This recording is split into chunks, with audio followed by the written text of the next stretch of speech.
Alright guys, Murph's here, and today we're going to talk about the 22 Winchester Magnum rimfire.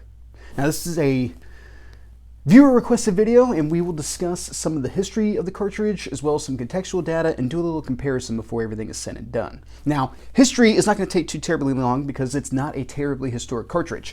The 22 Winchester Magnum rimfire, or WMR, was introduced in 1959. It was actually an update of an older 22 Winchester Magnum rimfire that had been developed in the 1890s. Now, this cartridge would not necessarily see immediate wide adoption. It would actually be a couple of years before anyone produced a consistent rifle or even handgun that chambered this particular cartridge. Now, the cartridge was designed in order to be able to give the 22 long rifle a little bit more kick and make it a 125-yard varmint rifle. And the idea being that you could use it to dispatch small pests like possums all the way up to actual like coyotes. Now, the only other thing really to throw in there on the history portion of the 22 Magnum is to also outline that it is the most successful rimfire cartridge introduced in the 20th century. However, it is also important to point out that that's not a very difficult thing to achieve. Not that many rimfires have been introduced in the 20th century, so it's a pretty thin field to have to negotiate to be at the top of.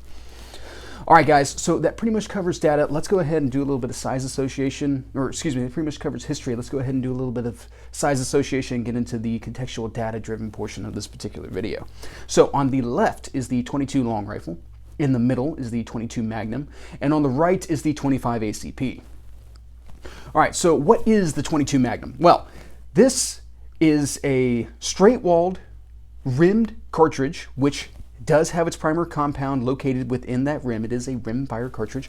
The casing is about 24 millimeters long, and the projectile is generally an FMJ round nose, but it can also be soft tip and or ballistic tip. Loading is generally in the 30 to 40 range. However, there are some 20 grain loadings and some 50 grain loadings available as well. Now, velocities is where things get a little bit interesting.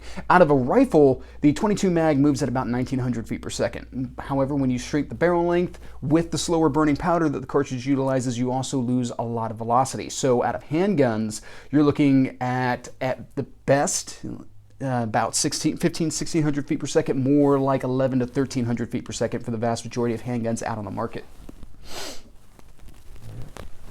All right, so with that, let's go ahead and talk about 22 Magnum in a defensive type situation, because some people do advocate for its use. And for this, we can go to Lucky Gunner's charts, where Lucky Gunner has actually been, whenever I talk about handgun type stuff, I go to Lucky Gunner because they've been providing years worth of data covering a wide variety of different loads in several different popular handgun cartridge options out of the market. And they do their testing in accordance with FBI standards, so ballistic gelatin through several layers of denim, all that kind of stuff. Now, with FBI testing, you're looking to have penetration between 12 and 18 inches, and you're supposed to have 1.5 times expansion out of a hollow point type load. Something that's important to keep in mind, guys, is that ballistic gelatin is calibrated in order to kind of take into account all of the different air, fluid, and then meaty portions of the body that a bullet might have to pass through. It's not necessarily a one-for-one comparison to actual human tissue. Bones and all that kind of stuff kind of complicate the overall matter. So with that, you're generally looking at a 3-to-2 ratio whenever you talk about penetration in ballistic gelatin versus penetration in the actual human body. Now, if we look at Lucky Gunner's charts, we see that they actually did their data collecting with a 2 and a 4-inch barreled with 2 and 4-inch barreled handguns, specifically a Ruger LCR and a Kel-Tec PMR 30. And as we look down this data, we can see that for the most part, the 22 Magnum is meeting at the very least minimum FBI penetration standards of just over 12 inches. And there are quite a few options that are getting closer to 16 inches, which is pretty good penetration overall. However, as you take a closer look at the actual expansion of the different projectiles that are being utilized, you see some consistent expansion, but you don't see 100% consistent expansion, which is something that you can find in a lot of other more major calibers. Something that I don't necessarily love about the 22 mag in this particular case. Now, how does that come into the overall discussion as what I previously discussed with 22 long rifle in the self-defense type situation? Well, there's a lot of stuff that we have to get into on a comparison type aspect along with that. Now, at one point, it was very popular to compare 22 mag to the 5.7 by 28 chambered in the FN57 and FN-P90 handgun and submachine gun, respectively. And we've actually seen this trend pop up quite a few times with Kel-Tec developing the CMR and PMR-30, which are 30-round capacity 22 Magnum chambered tactical type weapon systems. So how do these shape up against the 5.7? Well, a lot of people like to compare these two because the 22 Magnum is a lot cheaper than 5.7 ammunition is, and therefore they like to think that they are getting the same type of performance index with the 22 mag, and that's not actually the truth in this case. If you look at the raw data on the 5.7 by 28, when you're talking about, say, using it out of a submachine gun like the P90, you're looking at well over 2,000 feet per second. It's close to 2,700 feet per second. And still over 2,000 feet per second in the FN-57 handgun. So that is beating the socks off of 22 mag in velocity already. And that puts us into quite a few interesting dynamics as well whenever we talk about different performances in actual media. So something that sometimes is talked about in handgun ballistics is temporary cavity, or the stretch cavity, which is when the bullet initially impacts the target, it imparts a lot of its energy, and as it moves against the elasticity of the human body, skin, organs, all that type of stuff, it drags that stuff with it until it finally exceeds the elastic capability of whatever media it's moving through, and then tears through that, punches a hole, rips it, all that kind of stuff. And as you increase velocity, you get more and more of this temporary wound channel, which causes more damage as the bullet's moving through, fluid and air-filled portions of the body and all that kind of stuff, or different organs and all those sorts of things. You really don't hear about this with handgun ballistics, however, because most handguns do not reach 2,000 feet per second, which is kind of considered to be the velocity barrier for interesting temporary wound channels. The the 5.7 millimeter cartridge has that. The 22 Magnum does not. Also, the 5.7 comes in lighter loadings. Generally, its loads are below 30 grains. I believe the military load's like 23-ish grains, something like that.